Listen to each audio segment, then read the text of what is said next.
नमस्कार किसान साथियों, स्वागत है आपका फिर से आपके अपने YouTube चैनल में खेती पर चर्चा। मैं हूं अमदीप तोमर। किसान साथियों, आज एक ऐसे शानदार हर्बिसाइड के बारे में बताऊंगा और उसके रिज़ल्ट के बारे में बताऊंगा, क्योंकि हमने कुछ दिन पहले एक पेड्डी गन्ने में 0238 की पेड्डी है, उसमें हमने हर्बिसाइड लगवाया था एक किसान भाई के यहाँ पे। क्योंकि किसान भाई ने हमें बुलाया था कि एक बार हमारा खेत देख लो, तब हमने उनको सलाह दी थी कि आप ये दवाई लगाइए। और दवाई लगाने के बाद अब रिज़ल्ट देखियो किसान भाइयों, क्या शानदार रिज़ल्ट मिला है। क्योंकि इतना ज़्यादा मोटा घास, दूब और मकड़ा घास वहाँ पे जमा हुआ था कि पेड्डी कम दिख रही थी, घास ज़्यादा दिख रहा था। और किसान भाइयों, अगर खरपतवार ज़्यादा होता है तो वो पेड्डी ग्रो भी नहीं करती है, या पौध गन्ना हो या पेड्डी गन्ना हो, ना तो उसमें कल्ले निकलेंगे ना उसकी ग्रोथ होगी, वो पेड़ा पड़ता चला जाएगा। और जो भी उसमें खाद लगाएंगे या जो भी हम उसमें ग्रोथ प्रमोट लगाएंगे, वो बिल्कुल भी असर नहीं करेगा। उसमें 10% या 20% ही लगेगा, बाकी खरपतवार को लगेगा। तो सबसे पहले किसान भाइयों, जब भी हमें कोई भी खुराक लगानी हो ज़मीन पे डालने वाली, तो हमें सबसे पहले खरपतवार पे काम करना चाहिए। खरपतवार से हमारा खेत बिल्कुल फ्री होना चाहिए, तभी बढ़िया तरीके से खाद काम करेगा। तो किसान भाइयों, चलते हैं एक बार खेत में। तो किसान भाइयों, आप रिजल्ट देख सकते हो, जितना भी खरपतवार था इसमें सारा पेड़ा पड़ चुका है, और धीरे धीरे करके ये गल जाएगा, सड़ जाएगा और ये ख़त्म हो जाएगा। इसमें जितना भी मकड़ा घास था वो तो बिल्कुल ख़त्म हो जाएगा, और मोटा घास था वो भी ख़त्म हो जाएगा। तो किसान भाइयों, इसमें हमने जो दवाई लगाई थी वो FMC कंपनी की ग्लाइडो लगाई थी। इसमें ग्लाइडो के साथ अल्ट्राजीन भी आता है। दोनों को मिला के 5 बीघे की दवाई होती है, और 5 बीघे में आप 10 से 11 मतलब टंकी का घोल बना सकते हो। इसमें जो साल्ट होता है किसान भाइयों, टोब्रामिजोन होता है, जो कि खरपतवार को नष्ट करने का काम करता है। बहुत ही शानदार रिजल्ट है किसान भाइयों इसका। आप एक बार इस्तेमाल करके ज़रूर देखिए। क्योंकि हमने इसमें साइनो भी लगाया था किसान भाइयों। साइनो क्या काम करती है, वो जितना भी मोटा घास होता है उसको ख़त्म करने का काम करती है। लेकिन दूब क्या है किसान भाइयों, 2 महीने 3 महीने तक तो ये बिल्कुल नहीं चलेगी, ये बिल्कुल पेड़ी पड़ी रहेगी, और 2-3 महीने बाद ये चलनी स्टार्ट हो जाएगी। क्योंकि दूब कभी खेत में से वैसे तो जाती नहीं है, लेकिन 3 महीने तक तो 2-3 महीने तक तो ये पेड़ी पड़ी रहेगी, ये हरी नहीं होगी जल्दी से। और जब तक हमारा जो है पेड्डी गन्ना जो है वो ऊपर पहुंच जाएगा, उसकी बढ़वार हो जाएगी अच्छे से, तो वो तब इतना असर नहीं करेगी। और हम उसमें खाद वगैरह जो भी डाल देंगे वो हमारे सीधा हमारे पेड्डी गन्ना में लगेगा। अभी मैं आपको एक छोटा सा एग्जाम्पल दिखाता हूँ। क्योंकि हमने पेड्डी गन्ने के साथ साथ हमने 18 का जो हमारा पौध गन्ने का खेत है उस पर भी हमने ये दवाई लगाई है।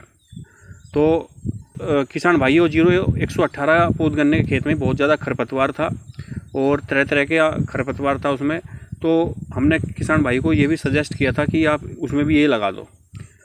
तो किसान भाई ने हमारी बात मान के और बैटरी वाली स्प्रे से खुड्डू उसमें स्प्रे कराई है। अब चलते हैं एक बार पौध गन्ने को देखते हैं।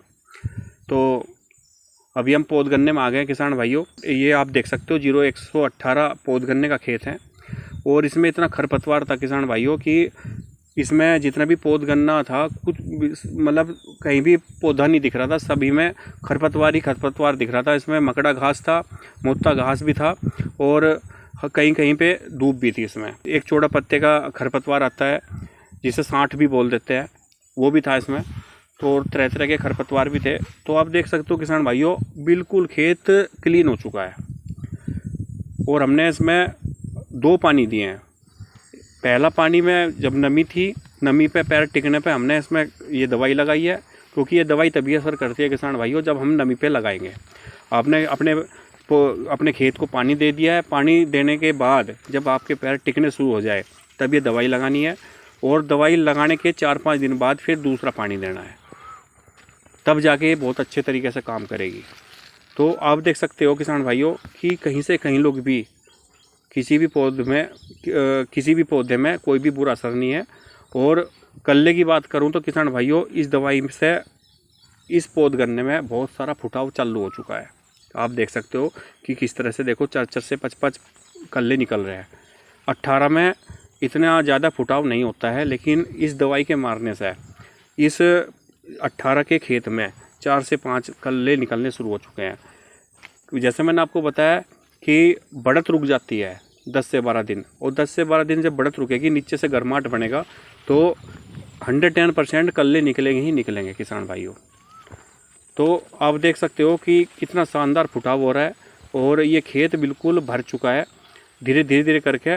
और मैं आपको जब इसकी ये खेत थोड़ा बड़ा होगा किसान भाइयों, तब मैं आपको इसकी वीडियो बना के ज़रूर दिखाऊंगा कि इसमें कितना शानदार मतलब रिज़ल्ट मिला इस दवाई को लगाने से, और कितना खेत अभी आप देख सकते हो अभी इतना भरा हुआ नहीं है, लेकिन जब ये थोड़ा बड़ा होगा और कल्ले भी बड़े होंगे तो ये खेत कितना भरा हुआ और हरा भरा दिखेगा। तो किसान भाइयों, अगर दवाई समय पर लगाई जाए और समय पर सिंचाई की जाए तो बहुत ही अच्छा मतलब रिज़ल्ट मिलता है। और यदि हम देरी कर देते हैं दवाई लगाने में तो रिज़ल्ट फिर नहीं मिल पाता है जो रिज़ल्ट मिलना चाहिए। खेती मतलब सीधी सी बात है, खेती करने में तभी मज़ा आता है कि जब हम लागत कम लगती है और प्रॉफिट ज़्यादा आता है, और टाइम से दवाई और सिंचाई अगर लगे और खाद पानी टाइम से लगे तो बहुत ही अच्छे शानदार रिज़ल्ट मिलते हैं। अब इस किसान भाई ने टाइम से दवाई लगाई है और टाइम से सिंचाई की है, और फिर अभी हम खाद लगाएंगे इसमें, क्योंकि अब तक हमने इसमें खुराक नहीं लगाई थी। इसी वजह से नहीं लगाई थी क्योंकि अगर हम खुराक लगाते तो सारा जितना भी खाद था, जितनी भी खुराक थी, वो सारी खरपतवार को लगती। तो इसी वजह से हम रुके हुए थे। अब हम इसमें खरपतवार में बिल्कुल हमने ख़त्म कर दिया है। अब हम इसमें बहुत ही बढ़िया वाली मतलब खुराक लगाएंगे। भाई को हमने बता दी है खुराक, तो खुराक लगाएंगे इसमें बहुत अच्छी। तो उसके बाद फिर हम आपको इसका रिज़ल्ट दिखाएंगे कि जब ये खेत खरपतवार से बिल्कुल क्लीन होने के बाद कैसा दिखेगा, और खुराक लगाने के बाद इसमें किस तरह से ये खेत हमें दिखेगा, और खुराक लगाने के बाद इस खेत की कैसी बढ़वार होती है और किस तरह से खेत दिखता है। तो किसान भाइयों, वीडियो को आखिरी तक ज़रूर देखिए। और किसान भाइयों, आशा करता हूँ मेरी दी हुई जानकारी से आप संतुष्ट होंगे। वीडियो को लाइक कीजिए, शेयर कीजिए